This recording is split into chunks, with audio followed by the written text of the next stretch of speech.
Hello বন্ধুরা, good morning. সবাই কেমন আছো? ভালো আছো? আমিও কিন্তু খুব ভালো আছি। অনু প্রশান্ত ব্লগে তোমাদের সবাইকে ওয়েলকাম।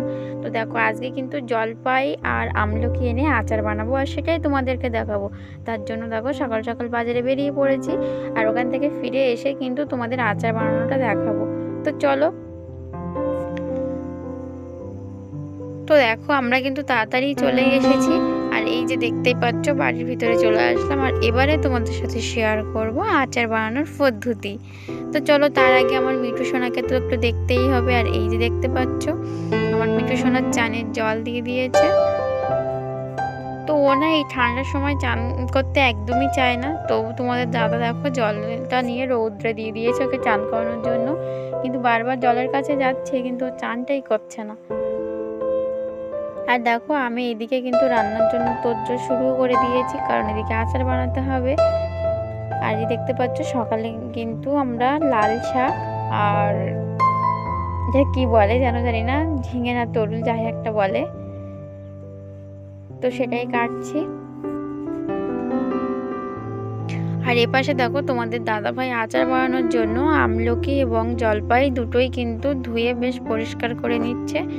তো আমিও সেই সাথে একটু আগিয়ে দিচ্ছিলাম। আর এই যে দেখতে পাচ্ছ, আমার হাতে জলপাই, উফ, দেখলেই জিভের জল চলে আসবে। আর এই দেখো, আমলকি কি সুন্দর সুন্দর লাগছে।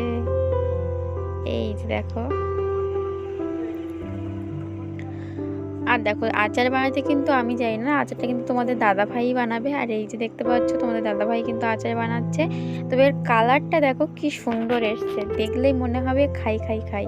তো এটা কিন্তু ছিল জলপাইয়ের আচার। আর এর পরে যেটা হবে সেটা হচ্ছে আমলকির আচার। তোমরা দেখতেই পাচ্ছ, আমলকিটা কিন্তু সিদ্ধ করে রাখা হয়েছে। এই যে দেখো, আচারটা ঢালছে, এটা দেখেই আমার খেতে ইচ্ছা হচ্ছে। তো এটা দেখে তোমাদের কার কার লোভ লাগছে এবং খেতে ইচ্ছা হচ্ছে, সেটা কিন্তু কমেন্ট করে অবশ্যই জানাবে। আর এই ভিডিওটি তোমাদের কেমন লাগছে সেটা কিন্তু অবশ্যই বলো। তো চলো, এরপরে দেখা যাক জলপাইয়ের আচার। জলপাই না, আমলকির আচার।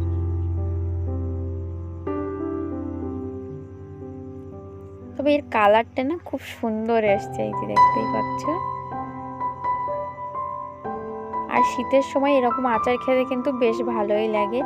তো বন্ধুরা, আমার মতো এরকম আচার প্রিয় কতজন আছো, অবশ্যই কিন্তু হাত তুলে বলে দিও। আর এই যে দেখতে পাচ্ছ, এরপরেই কিন্তু শুরু হচ্ছে আমলকির আচার। তো দেখো, তার জন্য ফার্স্ট কিন্তু আমলকিটা সিদ্ধ করে রাখা হয়েছে। আর দেখতে দেখো কি সুন্দর লাগছে, যেন মনে হচ্ছে একটা নিয়ে খাই।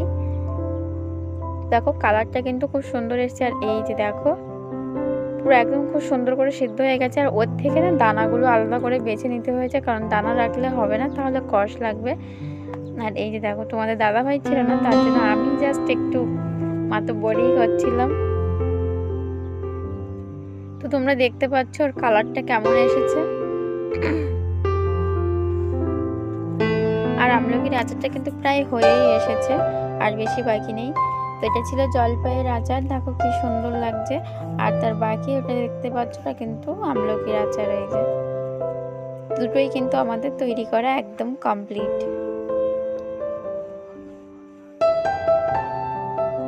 দেখতেই পাচ্ছ, দুটো আচারই পাশাপাশি রাখা আছে।